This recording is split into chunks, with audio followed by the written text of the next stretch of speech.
Your work week weather forecast means we take you to the National Weather Service. So we're going to zip over to Teton, where I see we have Brandon Alet. He is one of the forecasters, meteorologists, and general weather watcher. And nothing wrong with being a nerd these days, Brandon. From one nerd to another, I have ultimate respect for you guys over there that basically study the weather, make projections, and tell us what we have to look forward to one way or the other. So hats off to you, man. Yeah, well, thank you. It's good to be back, and definitely this is the right place for weather nerdery. We've been watching a lot of weather lately with the former tropical storm Sanvu 01W, the first one for the year of 2023. And so I'm going to turn over to one of our other meteorologists, Joshua Shenk, who is actually doing today's forecast for the Marianas. And so I'm going to switch my camera around, and so everybody say hello to Joshua. There we are. Hello, Joshua. Hello, nice to meet Very you. good. Very good to see you, man. And thanks for bringing us this report today and everything. And I gotta say, obviously, tropical, the tropical disturbance, which then for at least a day or so became the formation known as Sanvu, and then kind of like uh, weakened once again, and like kind of Yeah. petered out and everything. Obviously, that was a big thing for you guys. So what do you guys tend to focus on most when you're tracking a formation like that? Yeah, so we're always looking for one, when they're starting to form, you're looking for a kind of like a cluster of showers and thunderstorms. So actually, let's kind of talk about right now. So they're remnants of Sanvu. So actually, there's a low-level circulation that actually still exists in this area. And so that's what we've been tracking for a few days because there's always a slight possibility if conditions are favorable again, it could regenerate. Mm-hmm. However, the low circulation was right here keeps having this blow up of convection. Well, lightning keeps sometimes develops, especially early in this morning. And what happens is if this actually were to maintain itself and actually go over the center of circulation, then it could help cut down the wind shear that's tearing it apart and actually allow it to reform. However, this convection, if you notice during the satellite loop, it actually just dissipates. We get a lot of cirrus, and the main core of the thunderstorm pan collapses. And so that's why it's not likely that it will regenerate, but it's always a possibility that we have to watch for. Okay, And so, I'm a simple caveman, but I want to say maybe the most scientific name I can give for what I'm looking at your chart right now. That's a pretty big sucker. It looks like, relatively speaking, and everything like that. How wide and how broad of a formation is this from like one tip to the other? you talk about the axle system itself because Yeah. overall it's actually a pretty tight circulation. Okay. It's not that big. I mean, compared to like other cloud masses around it. So like over here to our east, we have a lot longer line of showers and thunderstorms Mm-hmm. kind of form along the trade wind convergence. That was part of this at one point. Okay. So overall, it's actually kind of relatively small compared to other features Okay. across the I guess region. my next question, Joshua, would be, even though we were spared from any, direct threat and everything, and like, got to thank the good Lord upstairs for that. Is this possibly a harbinger of, things to come within the next week, maybe within the next couple of months, or like looking down the road? Could this be an indicator of activity, with high winds, high rain, and possibly storm-like conditions? Yeah, so yeah, that's something that we're always considering. I mean, think about our current climate pattern. So we were in La Nina for about 2 or 3 years previously. That has now ended, La Nina, and now we're more of a neutral pattern. And then NOAA has put out a El Nino watch. So there's about a 60% chance that we'll go into El Nino pattern. And usually with El Nino, we see the weakening of trade winds, the warm water across the Pacific overall is more evenly distributed.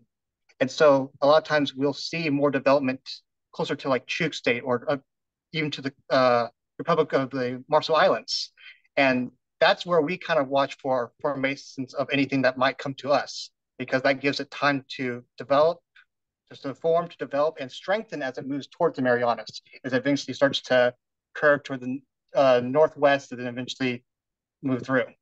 Gotcha. Okay. Now, I do want to let people in, people watching this right now, on a little bit of a secret, because typically we talk to our friends at the NWS either really, really early in the morning, or maybe mid morning, when those of you are taking like your first water cooler break and everything. We're talking to you guys like now late afternoon. So what typically does the NWS keep an eye on when it comes like this late in the day? Because we know when you guys like come in, it's like, okay, let's like you said, let's get an update on probabilities. What is the movement of a particular formation? What are we looking at as far as conditions? When it comes to like later on in the afternoon, is it just like different shift chains focus on different things? Yeah, so like for example, this is the time of day where we start working on our forecast package. And Mm-hmm. so on this computer screen right here, this is what we have GFE, our graphical forecast editor. And so this is where I actually input the weather conditions I'm expecting for the Marianas. So I tend to do that between noon and 4 p.m. because at 4 p.m. is when we actually issue the graphical forecast into the text products that people view on our websites. And so, like for example, I'm showing current projections of wind speed I'm expecting for tonight, and this is going through tonight. So expecting the winds to increase slightly, especially Tuesday nights into Wednesday. That's with the first little kind of trough that we're kind of expecting to push through the Marianas and Guam itself. Actually, let me actually switch over to my probability precipitation. And so this is like Tuesday night. So expecting Tuesday night for about 30% chance of showers for Guam and Rota, and then decreasing as we go north into Tinian and Saipan. Okay, well, I mean, one out of three chances that it might rain. I mean, I like those odds, and 2 and 3 chance that like it's going to be a perfectly sunny day. So like I'm comfortable with that.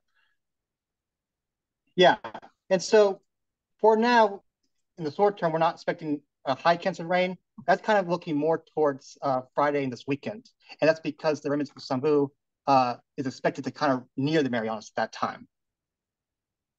Okay, so what can you tell us about maybe the rest? You've indicated what might come tonight, but maybe the rest of this week. Like, are there any things that we should be on the lookout for as far as like if we're planning on going out and going to the bank and paying bills or just doing stuff? Yeah, so from now until about Friday, we're kind of expecting more of this little bit of quick little showers, isolated showers kind of moving through. Here's Guam over here, just for reference, with Rota and Saipan. So here's Guam right here, and here's the remnants of Sanvu. And so the circulation is still intact, and it's projected to kind of soon to drift west. As this nears, that's when our rain chances will increase. Along with that, we're expecting an increase in winds. This display right here, if I can just stop it, yeah, right here is our scatterometer. This looks at the surface of the ocean, how the energy scatters back to the satellite. It predicts wind speed. And so right now, there's some moderate to fresh winds associated near the circulation and to the north. And as that nears the Marianas, we're expecting our winds to slowly increase, especially when we get to Friday and this weekend. So people who are actually boating we might have a small craft possibly issued just to denote winds reaching 22 knots as well. Okay, good to know. Okay, Joshua, before I let you go, I do have one question. This is the first time we've worked together, and Brandon and Landon will both tell you. I asked like the most off the wall questions from time to time, and this is probably one of them, right? Obviously, the nature of your job, you said you do a lot of data entry, you do a lot of analysis, a lot of speculation. So a great amount of focus is the order of the day for your work. What is your beverage of choice to keep you in as a meteorologist like in tip top form so that you can really concentrate and make sure that we the public have super accurate information? Are you like a supplement guy? Do you go for coffee? Are you like what? Yeah, so actually I'm the weird one in this office. I actually don't like coffee. Almost everyone else here will drink coffee. I do not. You and me alike. Yeah, yeah. So I usually like grab a soda, like Mountain Dew or something like that. Or a lot of times it's just water. I'll just drink water throughout my shift. There you go. Hey, that caffeine or just plain old H2O, man. Whatever it takes, and whatever. And I would say whatever you're taking right now, just keep doing that, man, because you guys are doing a bang up job. Oh, thank you. Okay, so that is Joshua Shenky and Brandon Aidlet behind the camera today for a change. Brandon, man, I think Joshua's coming for your job, my friend. It's possible. We've got a lot of people around here, so just get the experience around here, and it's time for the island to meet a lot of the other forecasters in this office. Yeah. And there you go. so We can never meet we're enough, open. and we can never meet enough like fellow nerds. And obviously he can't be bribed with coffee, so that's just check that off your list. Well, we just get the highest quality salt water, maybe even mostly fresh water, but you drink. I'm trying to all right, not much Okay. salt water. Okay. Well, Joshua, look forward to working with you again, man, real soon. Oh yeah, I look forward to it as well. All Nice right. meeting Thank you. you, gentlemen. Yeah. Take care.